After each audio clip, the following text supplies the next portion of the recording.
Le président de la République reçoit l'envoyé spécial de l'Union européenne pour le Sahel.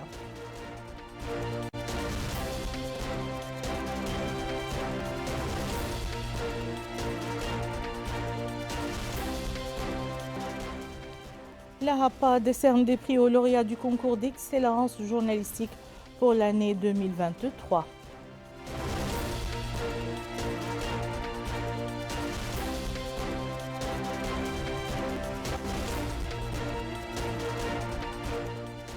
À quelques heures de la clôture de la campagne électorale, les candidats intensifient leurs activités de mobilisation pour le jour du scrutin.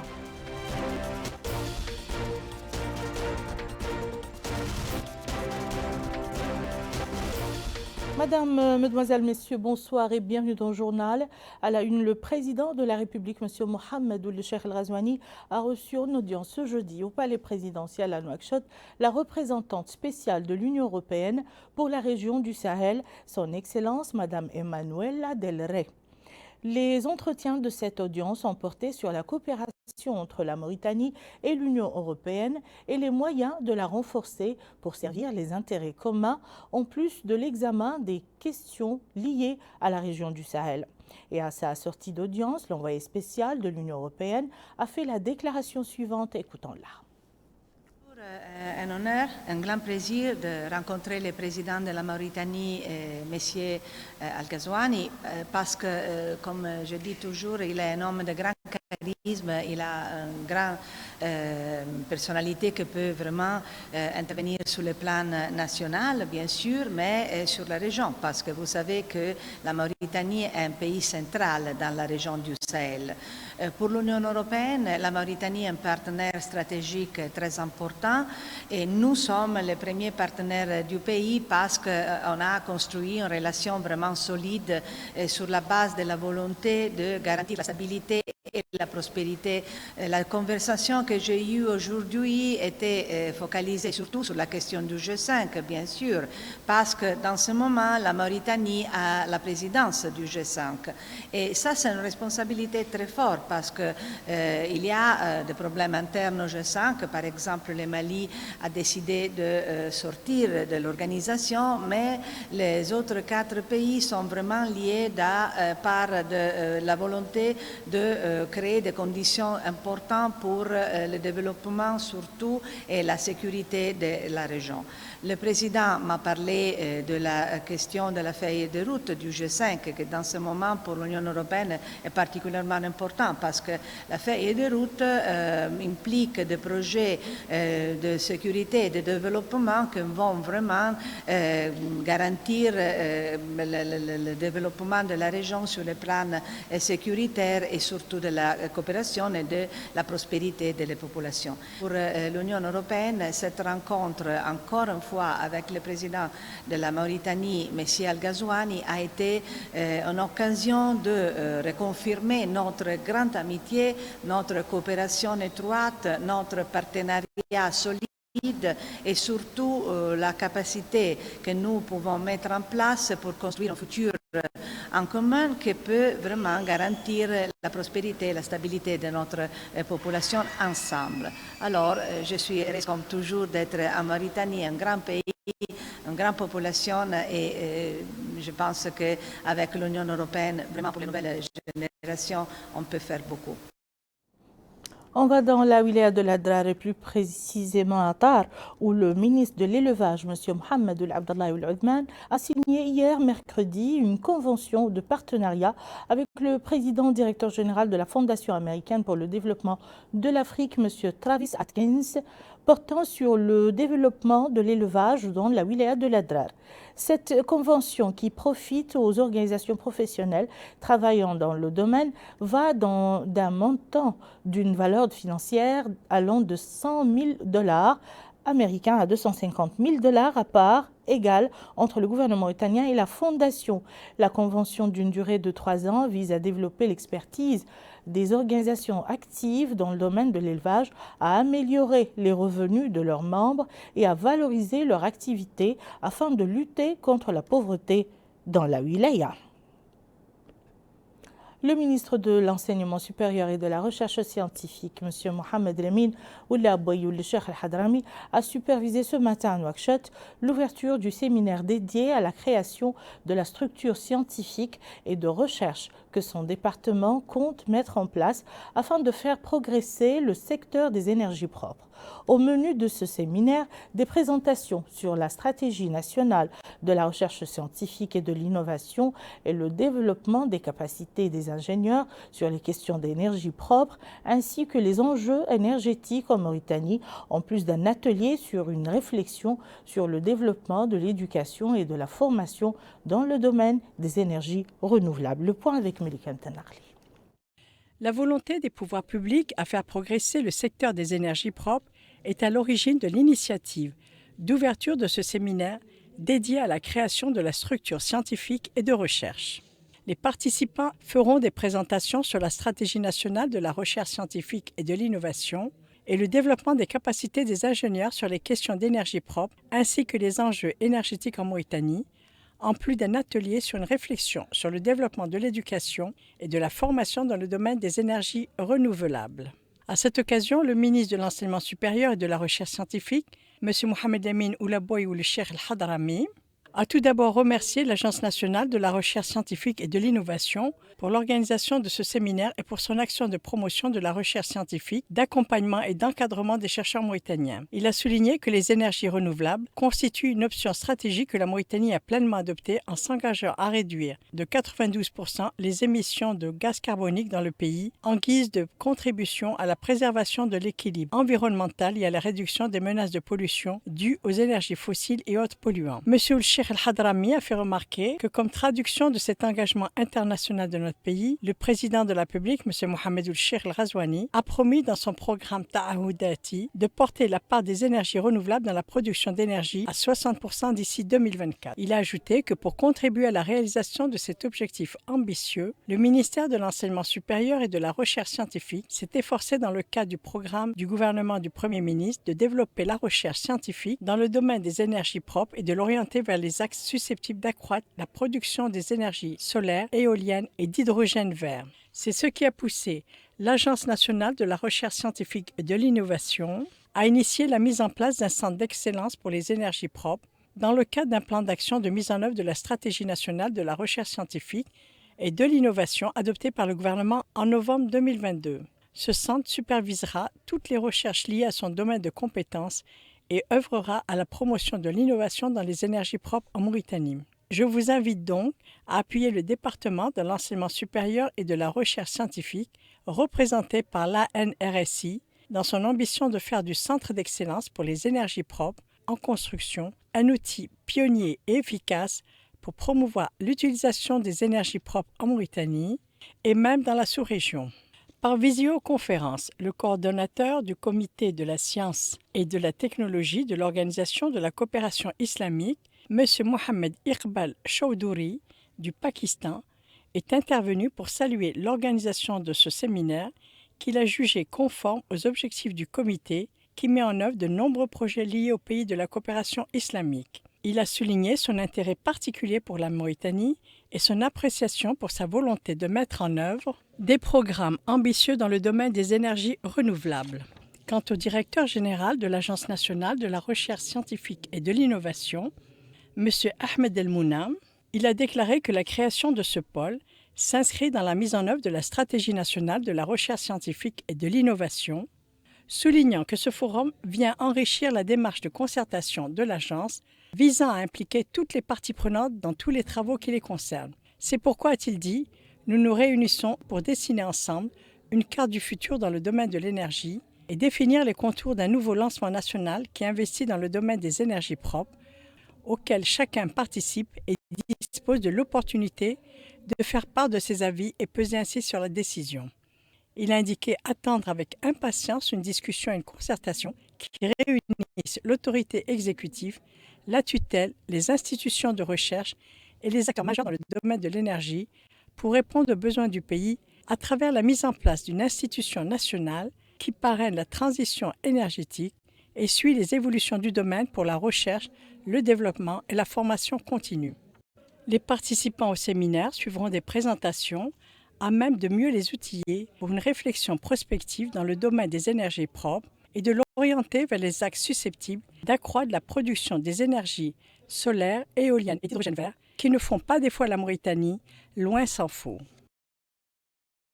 Le ministre de l'Enseignement supérieur et de la Recherche scientifique, ministre par intérim de la Culture, de la Jeunesse, des Sports et des Relations avec le Parlement, a supervisé ce matin la distribution des prix d'excellence en journalisme pour l'année 2023, qui en est à sa 3e édition. Les organisateurs de cette édition cherchent à stimuler la professionnalisation et la compétitivité et à élever le niveau de performance des productions médiatiques. Bokar Baylaba.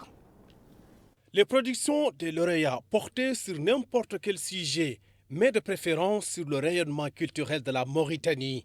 Publiées ou diffusées en arabe, poulard, soninké, wolof et français dans un média mauritanien ou étranger durant la période du 20 avril 2022 au 20 avril 2023, l'ensemble des productions était évalué par un jury constitué de grandes pontes du journalisme en Mauritanie.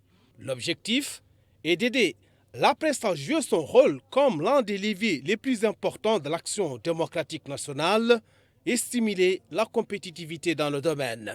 Et à cette occasion, le ministre de l'Enseignement supérieur et de la Recherche scientifique, Mohamed Lemounou Labbeoul Cheikh Al-Hadrami, ministre de la Culture, de la Jeunesse, des Sports et des Relations avec le Parlement par intérim, a souligné les efforts déployés par l'État mauritanien pour soutenir la presse, conformément aux directives du président de la République relatives à la réforme du secteur. À son tour, le représentant de la Commission de gestion et de répartition du Fonds d'aide publique à la presse privée, Mohamed El Hassan Ould Salem, a exposé les contours du prix d'excellence en journalisme pour l'année 2023 dans sa 3e édition. D'autres intervenants se sont relayés pour souligner que l'une des caractéristiques les plus importantes du concours pour cette année est de récompenser des œuvres médiatiques dans toutes les langues nationales, notant que la remise de ces prix est considérée comme le couronnement des travaux de plusieurs entités. La haute autorité de la presse et de l'audiovisuel HAPA, la Commission de gestion et de répartition du Fonds d'aide publique à la presse privée mauritanienne, entre autres. La région de Nouakchott a lancé ce matin dans le quartier de Sebra, relevant de la Muqata'a de Toujounine, relevant de la Muqata'a de Toujounine, d'un réseau d'adduction en eau potable. Il est à noter que le lancement de ce réseau s'inscrit dans le cadre des travaux du gouvernement pour fournir de l'eau potable aux citoyens. Melikem Tenarli. Le quartier de Sbeha, relevant de la Muqata'a de Toujounine, disposera d'un réseau d'adduction d'eau potable au grand bonheur des populations grâce à la région de Nouakchott. La cérémonie de lancement de ce projet a été lancée par la présidente, Mme Fatimatou Meta Abdelmalek. Cette initiative entre dans le cadre d'un projet qui sera réalisé en plusieurs étapes. La phase actuelle englobe la mise en place de plus de 3,5 km de tuyaux. La présidente de la région de Nouakchott indique que la région de Nouakchott travaille à l'approvisionnement en eau de toutes les périphéries des quartiers de Nouakchott, Sbeha, Dubaï, La Aguela et Haïtim. 140 km seront mis en place. Aujourd'hui, 4 km le seront à Sbeha et ensuite ce sera le cas des autres quartiers. Nous avons pu, dit-elle, nous assurer du bon déroulement des travaux qui seront terminés d'ici 3 mois. Mme Fatimatou Meta Abdelmalek souligne que le lancement du réseau s'inscrit dans le cadre des travaux du gouvernement pour fournir de l'eau potable aux citoyens, demandant à la population de rationaliser l'utilisation de l'eau. Le projet d'adduction d'eau potable est une bénédiction pour les populations qui faisaient face à sa pénurie, les obligeant à l'acheter au prix fort. Nous quittons la région de Nouakchott pour la wilaya du Gorgol, dont les autorités administratives ont réceptionné ce matin un lot de matériel agricole et de la logistique fournis par le conseil régional pour venir en appui à l'agriculture de la wilaya. Le point avec Abdullah Damaba. Le conseil régional du Gorgol vient en aide aux coopératives agricoles de Selulaya, comprenant 8 tracteurs et des camions-citernes. Ces équipements qui ont été acquis par le conseil régional dans le cadre de son budget de l'année 2022 permettra aux agriculteurs d'être à même de contribuer à l'atteinte de l'autosuffisance alimentaire. Le wali du Gorgol, Ahmed Naoul Sidibe, a indiqué que ces équipements sont nécessaires pour les agriculteurs de la wilaya, ce qui, souligne-t-il, en réponse aux instructions du président de la République visant à encourager la culture de la terre pour l'atteinte de l'autosuffisance alimentaire. Il a enfin exprimé ses remerciements au Conseil régional du Gorgol. Le président de cette structure, Ba Amadou Abou, a affirmé que la réception de ce matériel s'inscrit dans le cadre des instructions du président de la République pour le développement de l'agriculture et l'atteinte de l'autosuffisance alimentaire. Il a enfin précisé qu'il s'inscrit dans l'optique de servir le pays et venir en aide aux agriculteurs de la wilaya. S'exprimant au nom des bénéficiaires, ce membre des coopératives a déclaré que ces outils sont importants dans le cadre des travaux champêtres. Il a en outre salué la disponibilité de ces équipements. La Commission électorale nationale indépendante CENI a envoyé en coopération avec le réseau Chamel la première mission des observateurs des élections dans les wilayas de l'Est du pays. Une démarche qui vise à améliorer la transparence et l'intégrité des élections du 13 mai courant. Emine Khalil. La Commission électorale nationale indépendante, CENI, en collaboration avec le réseau Chamel, lance la première mission des observateurs des élections à destination des deux Hod, de la Saba, du Tagan et du Brakna. Expliquant l'action de cette mission, M. Mohamed Taqiyullah El-Adham a indiqué que l'observation de l'opération électorale est une responsabilité importante. Il a demandé aux responsables de ces missions de fournir tous les efforts nécessaires de présence sur les lieux et d'impartialité au niveau de tous les bureaux. Il est attendu que le réseau Chamel, qui a contribué à l'observation des élections précédentes, donne des bons résultats compte tenu de son expérience dans le domaine. Le lancement de la première mission vers les wilayas de l'Est donnera lieu, dit le responsable du réseau Chamel, à une action de supervision fiable, compte tenu des compétences de ses membres et de leur connaissance du terrain. Il a cependant exprimé ses remerciements aux présidents des partis politiques pour la confiance qu'ils ont placée dans le réseau, qui œuvrera, dit-il, à tout faire pour garantir le déroulement dans les règles de transparence des élections. Et pour plus d'informations sur ce sujet, nous avons accueilli ce soir pour vous le directeur de la communication et de l'éducation citoyenne à la CENI, M. Ngaïdé Alassane. Monsieur Ngaïdé, bonsoir. Bonsoir. Bienvenue et merci d'avoir accepté notre invitation. Alors, les partis politiques en lice pour ces élections municipales, législatives et régionales entrent à partir de ce soir, minuit, dans une phase de silence électoral. Qu'en est-il des mesures prises par la commission, la CENI, pour assurer le respect de cette procédure électorale? D'abord, que je salue l'ensemble des téléspectateurs. Je salue les organes nationaux, publics et privés qui ont largement contribué à la réussite du processus électoral, tant au démarrage quand s'était agi du Ravel, au niveau de la campagne dont vous annoncez la fin dans moins de 2 heures et quelques fractions de secondes. Et ensuite, la phase cruciale, celle d'après-demain, samedi, Inch'Allah, que nous allons aborder comme avec les phases précédentes, avec beaucoup de sérénité, avec beaucoup d'assurance, étant entendu que la CENI d'aujourd'hui est une structure de consensus national portée par l'ensemble des partis, ceux du pouvoir comme ceux de l'opposition, et qui ont, tambour battant, mené campagne de manière responsable, de manière visible, de manière transparente. Et nous n'avons pas de doute que c'est cela qui va être la résultante principale de ce scrutin de samedi prochain, Inch'Allah, dont nous pensons qu'il est le point le plus important de l'ensemble des actions qui ont été menées, parce qu'il va consacrer le choix du citoyen dans la démocratie, parce qu'il va permettre aux Mauritaniens de dire pour quel parti ils accordent leur suffrage, et de permettre aussi que le paysage politique qui a connu beaucoup d'améliorations à travers de nombreuses listes qui ont été faites, qui prennent en considération le rôle le plus important de la femme, celui de la jeunesse, mais également le rôle et la place que la société, qui est une société mauritanienne musulmane, doit accorder aux personnes vivant avec un handicap, pour qu'elles puissent être dans la représentation nationale. Il y a au-delà quoi? Il y a beaucoup de choses.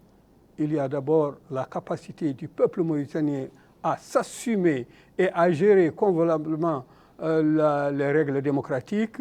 Il y a que dans 2 jours, samedi prochain, Inch'Allah, les gens vont se rendre aux urnes et que ces urnes, comme par rapport aux campagnes, vont se passer dans la responsabilité. Vous venez de le dire, excusez-moi de vous interrompre, nous sommes à 2 jours des urnes. Les procédures sont-elles terminées au niveau de la CENI pour organiser des élections transparentes et équitables? Non, terminées non, mais ça tire à la fin. Le point central étant bien entendu la consultation d'après-demain. Et après-demain, il y a un autre après-demain, ce sera la proclamation des résultats. Et après la proclamation des résultats, ce sera un peu un paysage national qui se sera dégagé par la volonté des populations et des électeurs et qui va mettre en place une Assemblée nationale, qui va mettre en place des commissions régionales, qui va mettre en place des communes, et tout cela dans le respect des règles et des principes déontologiques et éthiques politiques, dans le respect de nos traditions et de nos valeurs, et dans aussi l'ambition pour la Mauritanie de jouer sa partition démocratique dans une partie de ce monde où la Mauritanie est doublement partie prenante. Elle est arabe, elle est noire, elle est géographiquement entre ces 2 mondes, et l'action que la Mauritanie mène au plan diplomatique doit être en conformité avec son rôle au plan national et la mission de la gestion des valeurs d'un pays qui est attaché à l'islam, mais qui est tout également orienté vers véritablement une société réconciliée avec son destin et résolument tournée vers l'avenir. Monsieur Ngaïdé Alassane, directeur de la communication et de l'éducation citoyenne à la CENI, merci beaucoup d'avoir répondu à nos questions. Alors, nous quittons Nouakchott pour le Brakna, où le Wali Moussaïd a supervisé le lancement d'un atelier organisé par le réseau des femmes parlementaires portant sur le vote représentatif des femmes et des jeunes. Bokar Baylaba. Le réseau des femmes parlementaires mauritaniennes aspire à un vote représentatif des femmes et des jeunes. Cette ambition a été exprimée à Alleg lors des travaux d'un atelier de mise à niveau des antennes du réseau. En d'autres termes, il s'agit de renforcer la participation des femmes parlementaires à la vie politique du pays. Et à cette occasion, le Wali Moussaïd Brakna s'est apaisanti sur les acquis obtenus ces dernières années par la femme mauritanienne, ce qui a contribué à la consolidation de son rôle dans le domaine du développement et son accès aux différents postes dans toutes les administrations publiques. Pour sa part, la présidente du réseau des femmes parlementaires mauritaniennes, Mme Mariam Babassi, a indiqué que son organisation entreprend actuellement une série d'actions au niveau des vilayas de l'intérieur pour informer les femmes sur leurs droits et les exhorter à contribuer de façon active au développement du pays. A noter que le réseau des femmes parlementaires mauritaniennes a été créé en décembre 2015 pour offrir en Mauritanie un forum aux femmes parlementaires et leur permettre de se regrouper au-delà des clivages entre les partis pour examiner des questions d'intérêt commun. Nous allons à présent à Outrarza et plus précisément à Tigint, où le réseau des femmes journalistes de Mauritanie a clôturé hier soir sa campagne de sensibilisation et de plaidoyer en faveur des femmes candidates afin qu'elles obtiennent un meilleur score dans le scrutin de samedi 13 mai 2023. La caravane du réseau qui a sillonné plusieurs wilayas du pays visait à sensibiliser la population sur l'importance de voter pour une femme candidate. Abdullah Damaba.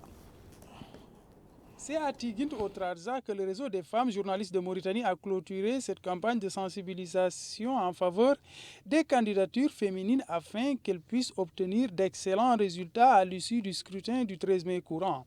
Dans ce cadre, les membres de ce réseau se sont rendus à Alleg, Nouadhibou, Nouakchott et Tigint afin de sensibiliser les populations sur l'importance des candidatures féminines et encourager les électeurs à porter leur choix en leur faveur afin de renforcer la présence des femmes au sein des structures étatiques. À Tigint, elles ont rencontré le chef de l'arrondissement de Tigint, Issel Moursalem.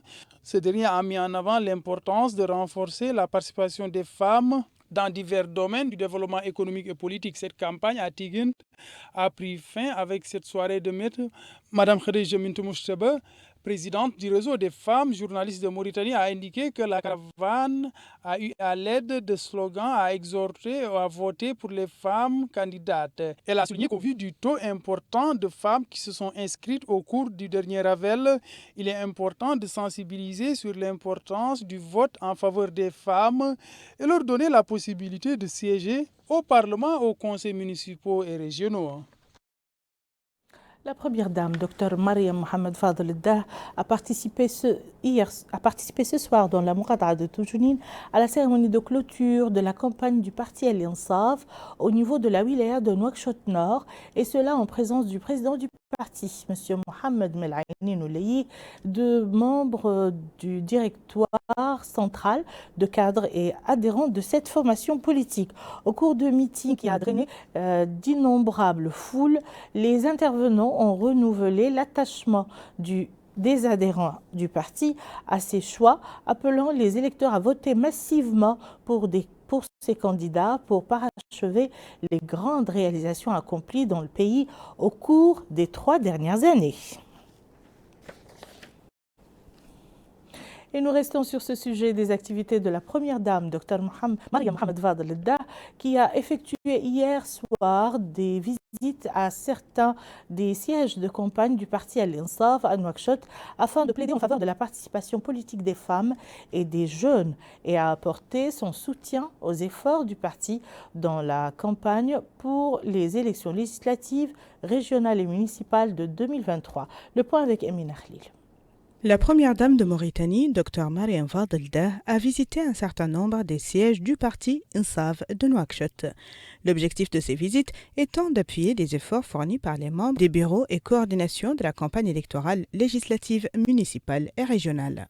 Accompagnée par le président du parti Insaf, la première dame a visité le siège de la coordination de la jeunesse du parti Insaf, où elle a passé en revue les actions et rôles importants que peut et doit jouer la jeunesse mauritanienne, particulièrement celle liée au parti Insaf dans le développement du pays, et n'a pas manqué d'exprimer son appréciation pour les efforts fournis par la jeunesse, qu'elle a félicité des acquis et réalisations récentes, dont notamment la mise en place d'une liste électorale spécifique pour les jeunes pour la première fois de l'histoire du pays. Pour leur part, les intervenants ont exprimé leur appréciation de la visite effectuée par la première dame et ont expliqué qu'elle servira de motif permettant aux jeunes de s'investir davantage pour incarner les principes du parti Insaf. La première dame s'est par la suite rendue au siège de la Commission nationale des femmes du parti Insaf, où elle a suivi des prestations artistiques et différentes interventions, soulignant toute l'importance du renforcement des capacités politiques des femmes et de l'intégration de la femme au processus de prise de décision au niveau national, local et régional. Les femmes leaders politiques du parti Insaf ont, quant à elles, souligné que la composante féminine dispose d'une base populaire électorale importante permettant de faire toute la différence au niveau de la campagne électorale et des bureaux de vote. Les intervenants et intervenantes ont également loué le plaidoyer dirigé par la première dame pour assurer une meilleure implication de la femme mauritanienne au processus de prise de décision. Dr Mariam Fadel Dah a également assisté à une autre soirée organisée par le parti Insaf dans la Muqata'a de Tafraq-Zaïna. Là aussi, les intervenants ont loué la présence de la première dame au niveau de leur bureau, ce qui constitue, disent-ils, un coup de pouce et un moyen motivant pour la participation des femmes et des jeunes au processus électoral et de prise de décision dans le pays. Prenons à présent la température de la campagne électorale qui tourne ce soir son dernier tour de clap après 2 semaines de propagande et de vulgarisation de différents programmes électoraux. Les candidats aux élections municipales, législatives et régionales du 13 mai courant auront plié armes et bagages ce soir à 0h pour attendre le verdict des urnes dès samedi prochain. Qu'en a-t-il été dans les dernières heures de cette course contre la montre et de cette rude bataille des idées qui s'est déroulée dans une atmosphère de calme et de quiétude? Nous commençons par les 3 wilayas de Nouakchott avec Abdoul Adamaba.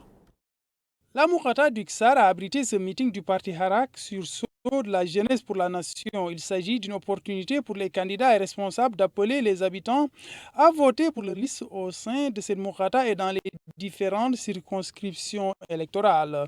Ils ont exposé leur programme qui, disent-ils, vise à apporter des solutions aux problèmes des citoyens. Au sein de la Moukata de Tavraxena, c'est le Front républicain pour l'unité et la démocratie Froud qui a organisé une soirée artistique qui a aussi constitué une opportunité pour les responsables et candidats de ce bord politique d'exposer leur programme. Ils ont tour à tour fait part de leurs priorités qui, soulignent-ils, est de venir en aide aux femmes et jeunes, particulièrement dans le cadre de la question de l'accès à l'emploi. Toujours à Tavraxena, c'est le parti INSAF qui a eu à organiser une soirée artistique et politique en plus de la prestation d'artistes locaux. Cette soirée a été une occasion de sensibiliser les militants et sympathisants sur le déroulement du vote proprement dit. Ils ont aussi mis en avant la nécessité pour les électeurs d'accorder leur confiance aux candidats du parti INSAF. La commission politique de cette même formation politique a tenu une conférence débat sur les spécificités des élections de 2023, opportunités et défis. Plusieurs responsables ont pris la parole. Ils ont mis en avant certains aspects se rapportant à ce scrutin, particulièrement l'opportunité pour les Mauritaniens résidant à l'étranger de disposer de représentants au Parlement, le nombre de listes qui vont prendre part à ces élections, entre autres. La commission départementale du parti INSAF de Tavraxena a organisé un rassemblement qui rentre dans le cadre de la préparation des équipes chargées de la sensibilisation en prélude du scrutin du 13 mai courant. Le rassemblement des forces démocratiques RFD a aussi tenu un rassemblement à Tavraxena, ce qui s'est tenu en présence de plusieurs responsables de ce parti. Différents intervenants se sont exprimés. Ils ont tour à tour appelé à voter pour les listes du parti RFD le jour du vote.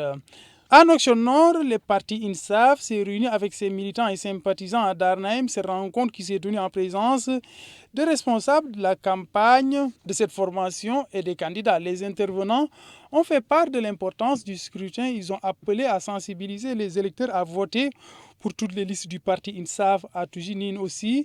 Le parti INSAF a eu à organiser un autre rassemblement qui s'est tenu en présence de la coordinatrice de la campagne de ce parti au sein de cette même Moukata. Les différents membres de ce parti ont tour à tour mis l'accent sur la nécessité de disposer d'équipes chargées de la sensibilisation. Le parti Rava s'est aussi réuni avec ses militants et sympathisants. Ce meeting qui a eu lieu à Darnaïm s'est déroulé en présence de certains candidats et des membres de cette formation politique. Les intervenants ont demandé aux électeurs de voter pour les différentes listes de ce parti. Ils ont aussi indiqué la nécessité de sensibiliser les électeurs afin qu'ils accordent leur confiance aux candidats du parti Rava. Le PUD, Parti pour l'unité et le développement, a aussi eu à organiser un meeting à Darnaïm, ce qui a constitué une opportunité pour les responsables et candidats de partager avec les militants leur programme. Ils ont aussi demandé aux électeurs de voter pour toutes les listes du parti pour l'unité et le développement.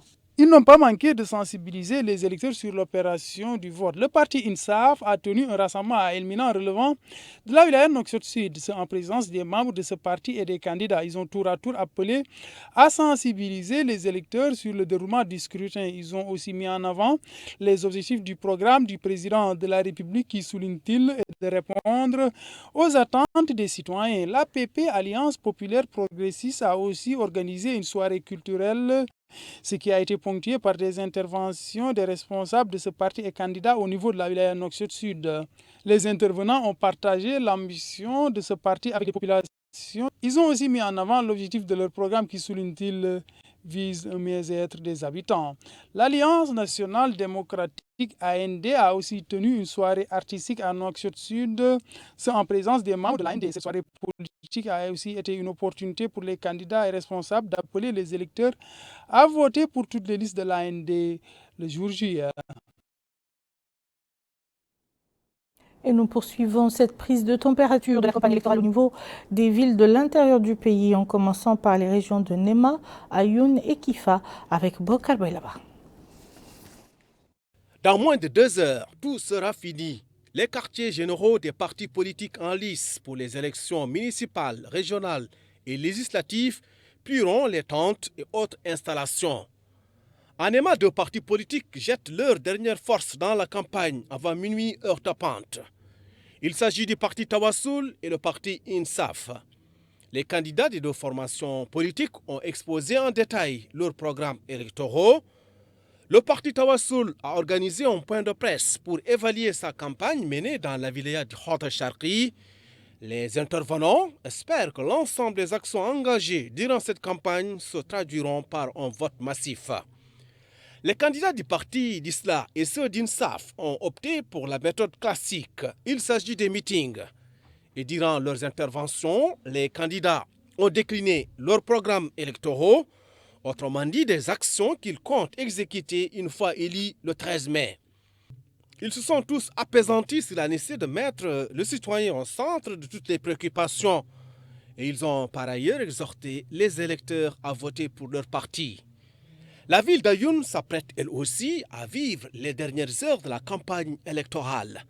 Les coordinations régionales redoublent d'ardeur et de promesses pour capter le maximum de potentiels électeurs. Même atmosphère de fin de campagne électorale à Kifa.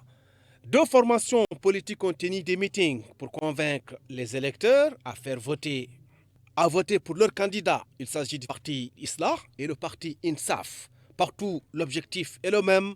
Voter pour le candidat le 13 mai.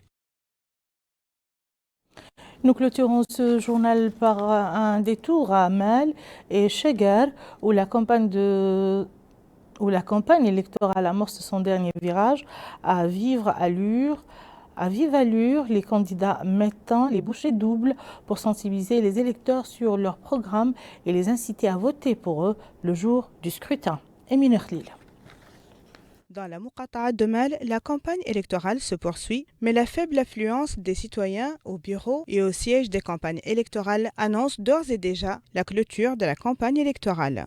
À environ 55 km de Mel, dans la Muqata'a de Chegar, la campagne électorale se poursuit au niveau des sièges électoraux des différents partis politiques en lice pour ces élections. Toujours en compétition pour obtenir les votes des électeurs, la coalition des partis El Karama, Tawassoul, Alliance nationale démocratique et le parti INSAF continuent d'organiser les soirées musicales au niveau de leur centre.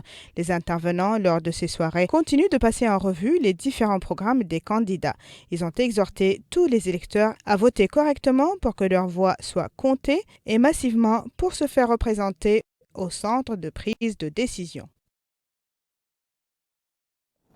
Et voilà qui met fin à ce journal. Tout de suite le rappel des titres. Le président de la République reçoit l'envoyé spécial de l'Union européenne pour le Sahel.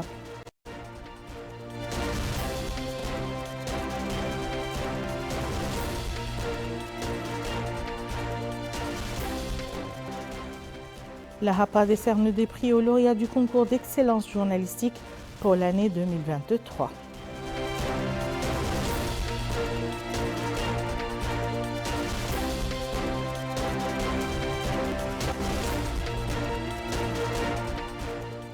À quelques heures de la clôture de la campagne électorale, les candidats intensifient leurs activités de mobilisation pour le jour du scrutin.